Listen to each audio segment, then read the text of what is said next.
రైతు భరోసా ఇంకా లేనట్లేనా? కాంగ్రెస్ ప్రభుత్వం రైతు భరోసాకు రామ్ రామ్ చెప్పిందా? ఇప్పుడు చూస్తే అట్లనే కనిపిస్తుంది. అన్నింటి గురించి మాట్లాడుకుందాం. మాట్లాడుకునే ముందు ఛానల్ని ప్రతి ఒక్కరు కూడా సబ్స్క్రైబ్ చేసుకోర్రి.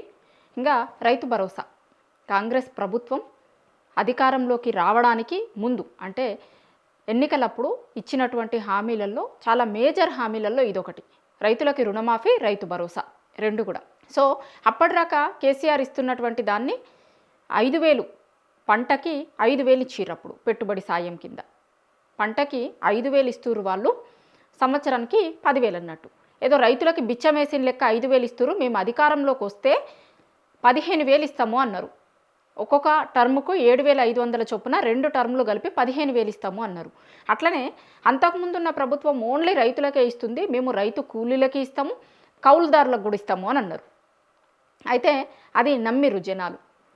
రైతులు, అట్లనే యువకులు, మహిళలు ఈ ముగ్గురికి ఇచ్చినటువంటి మేజర్ హామీలతోనే కాంగ్రెస్ పార్టీ అధికారంలోకి వచ్చింది అనేది కాంగ్రెస్ పార్టీలో ఉన్నటువంటి నాయకులందరూ కూడా మాట్లాడుకుంటారు ఈ రోజుకి కూడా.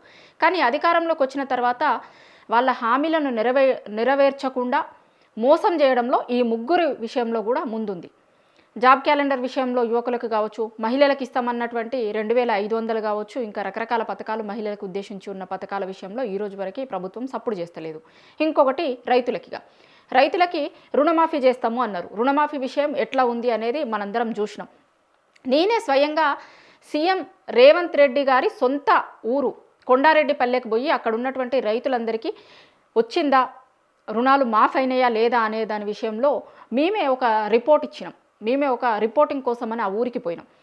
ఇక రైతు భరోసా రుణమాఫీ సంగతి ఎట్లా ఉంది అనేది దాన్ని చూస్తే మనకి అర్థమైపోతుంది. ఇంకా మిగతా జిల్లాలలో, మిగతా ఊర్లలో పరిస్థితి ఎట్లా ఉంది అనేది. చాలామందికి కాలేదు అనేది వాళ్ళు చెప్తున్నారు.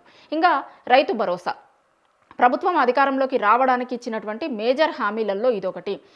ఎందుకంటే గతంలో ఉన్నటువంటి వాళ్ళు రైతులకు మాత్రమే ఇచ్చిర్రు, మేము కౌలు రైతులకు కూడా ఇస్తాం అనడంతో సహజంగానే ఊర్లలో ఉన్నటువంటి జనాలందరూ, రైతులందరూ కూడా నమ్మిరు.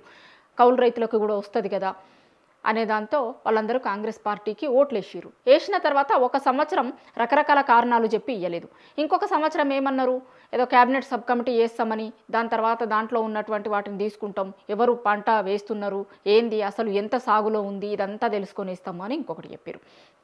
దాని తర్వాత మేము వేసినాము అని చెప్పారు, కానీ ఎవరికి వేసిర్రు, ఎంతవరకు వేసిర్రు, ఏంది అనేది ఇప్పటివరకు లెక్కపత్రం ఏం లేదు. వ్యవసాయ శాఖ మంత్రి తుమ్మల నాగేశ్వరరావు స్వయంగా చెప్పిండు, మేము అందరికీ వెయ్యలేకపోయినాం, ఇంకా చాలా మైనస్లు ఉన్నాయి అందులో. అట్లనే కౌలు రైతులను, సాగు చేసేటువంటి రైతులను గుర్తించడం అనేది కష్టంగా ఉంది, మాకు అసలు ఏం చేయాలో అర్థమైతలేదు, ఎట్లా చేయాలో మీరే చెప్పుర్రి అని జనాలను అడిగిండు. అధికారంలోకి రాకముందు ఏం చెప్పారు, కౌలు రైతులకు ఇస్తాము అని చెప్పారు. మరి ఆ మాత్రం ఎక్సర్సైజ్ లేకుండానే ఎట్లా గుర్తిస్తారు, సాగు చేసేటువంటి రైతులని అట్లనే కౌలు రైతులని ఎట్లా గుర్తించుకుంటారు అనేటువంటి ఎక్సర్సైజ్ లేకుండానే వాళ్ళు ఆ రోజు మాట ఇచ్చిర్రు అనేది చాలా స్పష్టంగా వ్యవసాయ శాఖ మంత్రి మాటలు విన్న తర్వాత ఎవరికైనా అర్థమవుతుంది. ఇంకా దాని తర్వాత మొత్తం ఇప్పటి వరకు 4 సార్లు రావాల్సింది ఉండే, ఇప్పుడు డిసెంబర్లో, మామూలుగా గతంలో ఉన్నటువంటి ప్రభుత్వం ఏం చేస్తుండే అంటే డిసెంబర్ నుంచి మొదలుపెట్టి, ఎందుకంటే ఇప్పుడు పెట్టుబడి సాయం కింద ఇచ్చేటువంటిది ఆ డబ్బులన్నీ కూడా రైతులు పంట వేసుకునే ముందు పంటకి పెట్టుబడి సాయం కింద ఇచ్చేటువంటి డబ్బులు అవి. సో ఇప్పుడు రైతు భరోసా ఇవ్వాల్సింది ఉండే, ఎప్పుడైనా సరే పెట్టుబడి రైతులు నారేసే ముందే దానికోసమని అయ్యే పనుల కోసమని రైతులకి పెట్టుబడి సాయం కింద ఇచ్చేటువంటివి. కాబట్టి ఎప్పుడు ఇవ్వాలి, ఇప్పుడు పొలం పనులు స్టార్ట్ అయ్యే ముందు ఇవ్వాలి. కానీ డిసెంబర్లో ఇవ్వాల్సినటువంటి రైతు భరోసా ఇంకా సప్పుడు లేదు. మొన్నరాకేమనుకున్నారు, సర్పంచ్ ఎన్నికల ముందు వేస్తారేమో అని చాలామంది ఆశగా ఎదురు చూసిరు. చాలా చర్చ కూడా జరిగింది, సర్పంచ్ ఎన్నికల కంటే ముందు రైతు భరోసా వేసి ఇక వాళ్ళు ఎన్నికలకు పోతారు అనే చర్చ కూడా జరిగింది. కానీ ఆ రోజు వాళ్ళు ఏం వెయ్యలేదు. ఇప్పటి వరకు కూడా అసలు రైతు భరోసా గురించి వేస్తాము అని, ఎంతమందికి వేస్తాము, ఏంది అసలు వెయ్యాలే, ఇది ఒక పథకం ఉంది అనే ముచ్చటనే మర్చిపోయారు. అసలు కనీసం చప్పుడు కూడా చేస్తలేదు ప్రభుత్వం. ఇప్పుడు మొదలు పెట్టాల్సింది ఉండే డిసెంబర్ జనవరి నెలలనే ఈ డబ్బులు వెయ్యాలి రైతులకి. అట్లా వేస్తేనే వాళ్ళు రైతు కూలీలకి చేసుకోవడానికి పనికొస్తాయి, లేకపోతే మందు తెచ్చుకుంటానికో, పొలాలలో మందు జల్లుతారు కదా, ఆ మందు జల్లుటానికో, లేకపోతే వరి కోసము ఇంకా రకరకాల వాటి కోసమని ఉపయోగించుకునేటోళ్ళు. ఎందుకంటే పొలం వేసే ముందు, నాట్లు వేసే ముందు దానికి సంబంధించినటువంటి డబ్బుల కోసమని కదా. చాలామంది రైతులు, ఊర్లలో ఉన్నటువంటి రైతులు పంట వేసుకునే ముందు దానికోసం చేసేటువంటి అప్పులే పంట చేతికొచ్చిన తర్వాత వచ్చిన డబ్బులతోని ఆ అప్పులు తీర్చేటందుకే సరిపోతుంది అనేది అంతకుముందు ఉండే చాలా రోజుల నుంచి. సో రైతులు పంట వేయడం కోసమని అప్పులు చేయాల్సినటువంటి పరిస్థితి పక్కకు పోవాలని ఆ రోజు ప్రభుత్వాలు ఈ రైతు భరోసా పథకాన్ని తీసుకొని వచ్చినాయి. అయితే దాన్ని ఇప్పుడున్న ప్రభుత్వం ఏ మేరకు అమలు చేస్తుంది అంటే మనకి చూస్తున్నప్పుడు అర్థమవుతుంది. అసలు ఈ సంవత్సరం అసలు దాని గురించి మాట్లాడడం కూడా మాట్లాడతలేరు. అదొక పథకం ఉందని, లేకపోతే రైతులు పంటలు వేసుకోబోతున్నారు, వాళ్ళకి ఇవ్వాలి మనం చెప్పినటువంటి హామీ ప్రకారం. ఇప్పుడు 2 ఏళ్ల వరకైతే అసలు చాలా విషయాల మీద క్లారిటీ రాలేదు అని చెప్పారు. మరి ఇప్పుడు ఇంకా 2 ఏళ్ల తర్వాత కూడా ఈ పథకానికి సంబంధించింది ఎట్లా అమలు చేయాలి అనే దాని మీద ప్రభుత్వాలకి క్లారిటీ రాలేదా? కేవలం పండించిన పంటకి మాత్రమే ఇస్తాము అని చెప్పారు.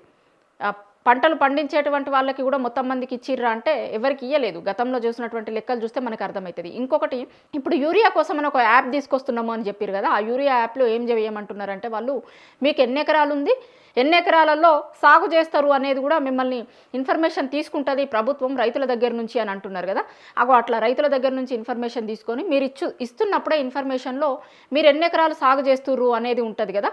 ఆ సాగు చేస్తున్న ఎకరాలు ఎన్ని అనేటువంటి దాని విషయంలో ప్రభుత్వంకి ఒక వీళ్ళకి ఇప్పుడు ఒక రైతు దగ్గర 10 ఎకరాలు ఉందనుకోండి, కానీ ఆ 10 ఎకరాలలో సాగు చేయకుండా ఒక 5 ఎకరాలు 6 ఎకరాలు సాగు చేసుకున్నారనుకోండి, రైతు భరోసా ఇచ్చేటప్పుడు వాళ్ళకు క్లారిటీ వస్తుంది అనే దానికి కూడా ఈ యూరియా కోసం తీసుకొచ్చే యాప్ని ఉపయోగించుకుంటున్నారు అనే చర్చ కూడా ఒకటి ఉంది. మామూలుగా గతంలో ఎట్లుంటుండే, ఎన్ని ఎకరాలు ఉంటే అన్ని ఎకరాలకి రైతు భరోసా వేసేటోళ్ళు, రైతు బంధు అప్పుడు వేసేటోళ్ళు. కానీ ఇప్పుడు ఏంది అంటే ఎన్ని ఎకరాలు సాగు చేస్తున్నారు, ఇప్పుడు యూరియా కోసం యాప్ చేస్తా అంటున్నారు కదా, దాంట్లో ఎన్ని ఎకరాలు ఉంది, ఎన్ని ఎకరాలు సాగు చేస్తున్నారు అని అన్నారు. సో ఒకవేళ 10 ఎకరాలు ఉన్నా కూడా 6 ఎకరాలు సాగు చేస్తే మీరు ఆ యాప్లో ఇచ్చేటప్పుడు ఇన్ఫర్మేషన్ మేము 6 ఎకరాలు సాగు చేస్తున్నాం అనేది ఇస్తారు కదా. సో 6 ఎకరాలకే ఇవ్వడానికి అవకాశం ఉంటుంది అని. సో 6 ఎకరాలు కూడా ఇస్తారా అంటే ఏం లేదు. గతంలో ఇచ్చినటువంటి వాటిని చూసినాం కదా మనం. ఒక 3 ఎకరాల వరకు ఉన్నటువంటి వాళ్ళకి వచ్చింది తప్పించి మళ్ళీ మీద ఎవరికి రాలేదు అని అన్నారు. సో ఆ రైతు భరోసా ఏం చేయబోతున్నారు ఏంది అనేది దీన్ని బట్టి చూస్తే అర్థమవుతుంది. ప్రభుత్వాలకి ఎప్పుడైనా సరే ఒకటి ఏముండాలి అంటే ప్రతి సంవత్సరం లబ్ధిదారులను పెంచుకుంటూ పోయి ఎక్కువ మందికి లబ్ధి చేయడం అనేటువంటిది ప్రజలకు ప్రభుత్వాలకి ఒక విధానంగా ఉండాలి. ప్రభుత్వాలు ఎప్పుడైనా సరే ఏం చేస్తాయంటే ఏమైనా సంక్షేమ పథకాలు ఇంకొకటి పెట్టినప్పుడు ఎట్లా ఉండాలి అంటే వాళ్ళది ప్రజల పట్ల వాళ్ళకు ఉండేటువంటి విధానం ఎట్లా ఉండాలంటే ప్రతి సంవత్సరం కొంతమంది లబ్ధిదారులను పెంచుకుంటూ పోయి ఎక్కువ మందికి అంటే అవసరం ఉన్నటువంటి వాళ్ళందరికీ దీని కిందికి తీసుకొచ్చేటువంటి విధంగా ప్రభుత్వాలు బిహేవ్ చేయాలి. ఉంటాయి అట్లనే ప్రభుత్వాలు, ప్రజల కోసం ఉండేటువంటి ప్రభుత్వాలు అయితే ప్రభుత్వాలు చేసేటువంటి విధానం అట్లా ఉంటుంది. కానీ మన ప్రభుత్వాల తీరు ఎట్లా ఉందంటే ప్రతి సంవత్సరం ఎంతమందిని తగ్గించుకుంటూ రావాలి, ఏమేం కొర్రీలు చూపించుకుంటూ దాంట్లో నుంచి అందరినీ తీసేసుకుంటూ రావాలి. ఇది ఇప్పుడు మన ప్రభుత్వం అవలంబిస్తున్న విధానం లెక్క కనిపిస్తుంది మనకి. ప్రభుత్వాలు ఏవైనా సరే సంవత్సరం కొంతమందిని పెంచుకుంటూ పోయి ఆ సంక్షేమ కార్యక్రమాలని ప్రజలకు చేర్చుతాయి.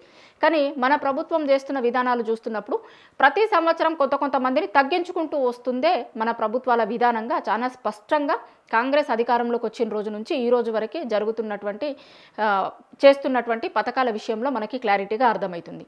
సో ఆ కార్యక్రమాలన్నింటినీ అటుంచితే అసలు రైతు భరోసానైతే ఇక బంద్ చేసేందుకు ప్రభుత్వం సిద్ధమవుతున్నట్టుగానే మనకి చూస్తున్నటువంటి పరిణామాలను చూస్తే అర్థమవుతుంది. రైతు భరోసాకి రామ్ చెప్పేందుకే ప్రభుత్వం అడుగులు వేస్తున్నట్లుగా ప్రభుత్వం వైపు నుండి వస్తున్నటువంటి ఆలోచనలు లేకపోతే ప్రభుత్వం వైపు నుంచి కనిపిస్తున్నటువంటి విధానాలను చూస్తే రైతు భరోసా ఇప్పట్లో రానట్టుగానే మనకు కనిపిస్తుంది.